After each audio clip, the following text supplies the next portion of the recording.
बिस्मिल्लाहिर्रहमानिर्रहीम। आप गाइडन chapter number 60 start कर देते हैं। तो इंट्रोडक्शन में ये कहते हैं ना कि हमारे ब्रेन के डिफरेंट स्टेट होते हैं। कुछ में ये अवेक रहता है, सही है, जगह रहता है।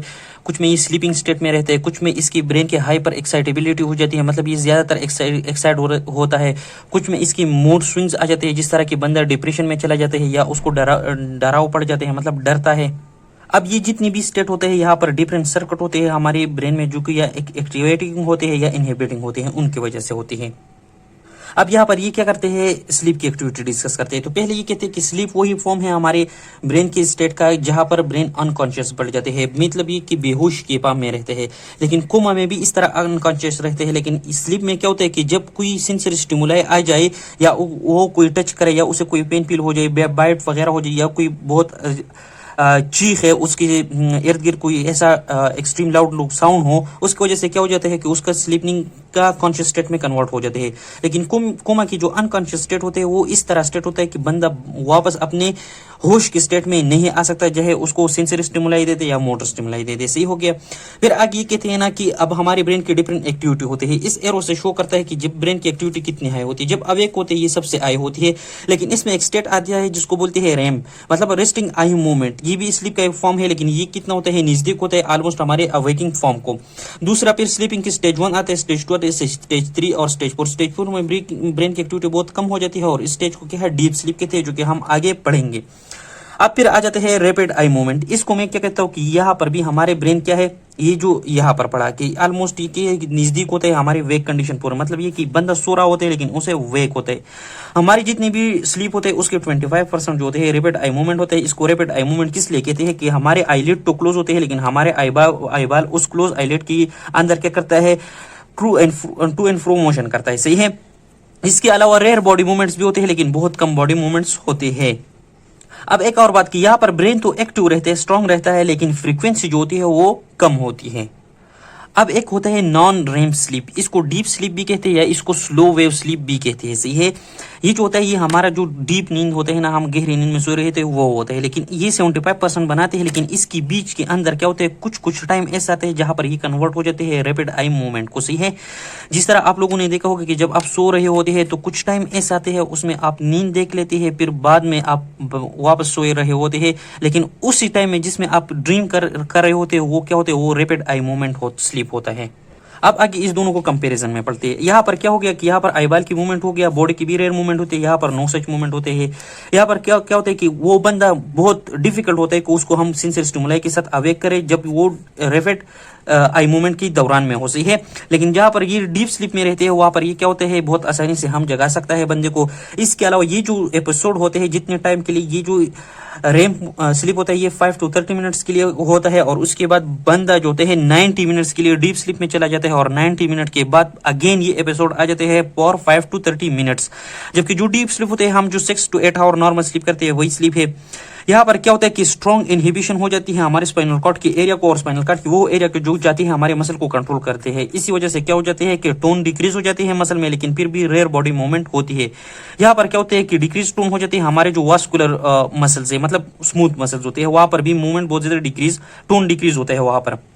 इसके अलावा जो जनरल हार्ट रेट होता है, रिस्पायरेटरी रेट होता है, बीपी होता है वगैरह, ये इरेगुलर बन जाते हैं ड्रीम स्टेट में। ये ड्रीम की स्टेट पर डिपेंड करते हैं, मतलब ये कि अगर वहां पर स्टेट हो जहां पर हमारे यहाँ सिंपैथेटिक सिस्टम एक्टिवेट होगा या पैरासिम्पैथेटिक सिस्टम एक्टिवेट होगा, तो ये जो एक्टिविटीज है ये क्या रहते हैं, ये इरेगुलर रहते हैं, इंक्रीज डिक्रीज इसमें आते हैं। जबकि यहाँ पर क्या होता है कि हमारा BP, respiratory rate, heart rate जो होते हैं वो सारे का सारा डिक्रीज होता है।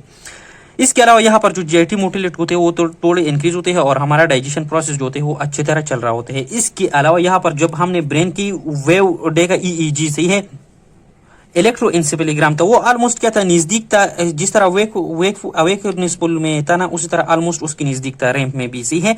तो इस वजह से हम कह सकते हैं कि बंदा क्या है, जागने की नजदीक है, लेकिन फिर भी वो हम जब जगाते हैं तो सेंसरी स्टिमुलाई से वो जागता नहीं है। और मेटाबॉलिज्म जो होते हैं वो ऑलमोस्ट 20% इंक्रीज हुआ है। क्यों? क्योंकि हमारी ब्रेन की एक्टिविटी जो होती है वो ऑलमोस्ट एक्टिव फॉर्म में रहती है, जितनी भी ग्लूकोज की मेटाबॉलिज्म होते हैं वो आगे रहते हैं। जबकि यहाँ पर क्या होता है, ये 10 to 30% ये एक्टिविटीज डिक्रीज होती है, उसी तरह मेटाबॉलिज्म भी 10 to 30% क्या होता है, कम हो जाता है। ये जो नींद होता है ये सुकून का नींद नहीं होता है, बंदा ऐसे लगता है जैसे उसने नींद भी नहीं की हो। जबकि यहाँ पर ये जो नींद होता है ये बिल्कुल रेस्टफुल होता है।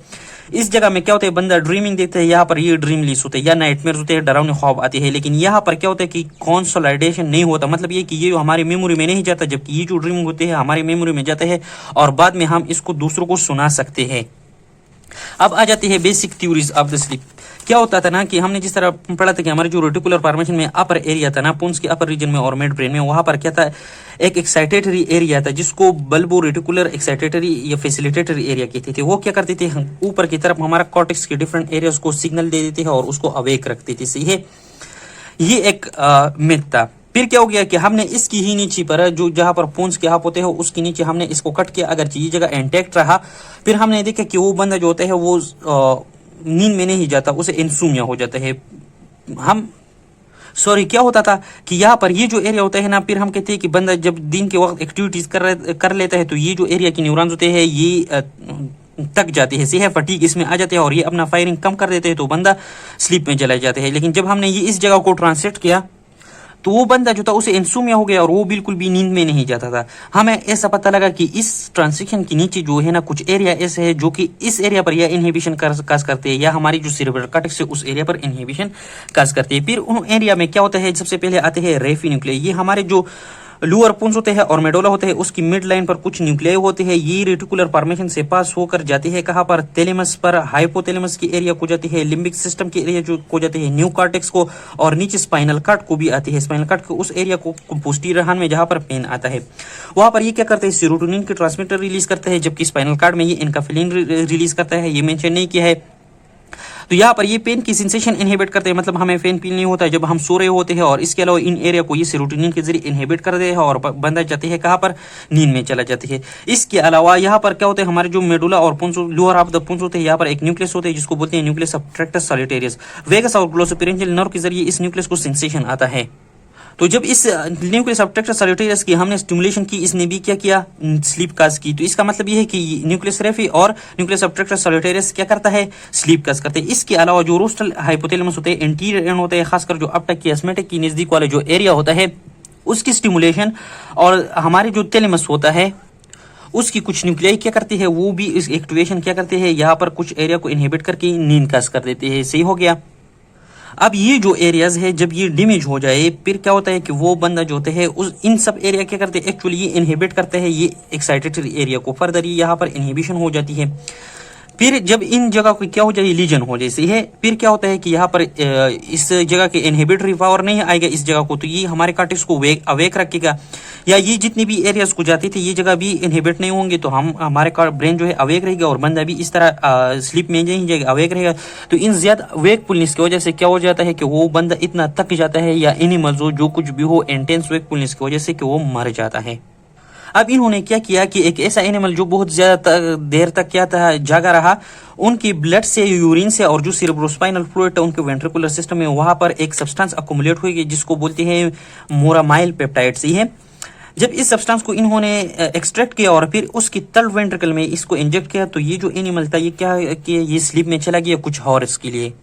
इसके अलावा कुछ और नॉन पेप्टाइड सब्सटेंसेस भी यहाँ से एक्सट्रैक्ट किए गए उन एनिमल से जो बहुत ज्यादा देर के लिए जागे रहे। इसका मतलब ये है कि जब हमारा जिस्म थकता है, हमारा सेनेस भी थकता है जब हम जागे रहते हैं, और ऐसे जो स्लीपिंग फैक्टर्स होते हैं जिस तरह यहाँ पर मेमोराइल पेप्टाइड था, ये हमारे ब्लड वगैरह में अकमुलेट हो जाते हैं, जो कि क्या करते हैं, ये जाएंगे इन जगहों को एक्टिवेट करेंगे ताकि हम सो जाए। तो ये क्या है, कुछ स्लीपिंग फैक्टर्स है।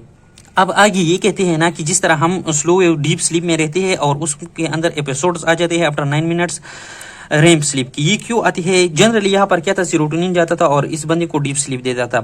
क्या होता है कि हमारे जो ब्रेन स्टिम होता है रेटिकुलर फॉर्मेशन के एरिया में कुछ ऐसे न्यूक्लियाई भी होते हैं जो कि एसिटाइल कोलिन रिलीज करते हैं, और वो एसिटाइल कोलिन जाकर उसकी प्रॉपर चैनल्स नहीं होती, इसलिए वो हर जगह को प्रॉपरली नहीं पहुंचता। वो इस तरह डीप स्लीप नहीं, हमारे ब्रेन को फुली एक्टिवेट नहीं कर सकता, लेकिन उसको रेम स्लीप की स्टेट में लाता है यानी कि एक्टिवेट कर देता है। और इस तरह हमारा क्या हो जाती है, रेम स्लीप हमें आ जाती है।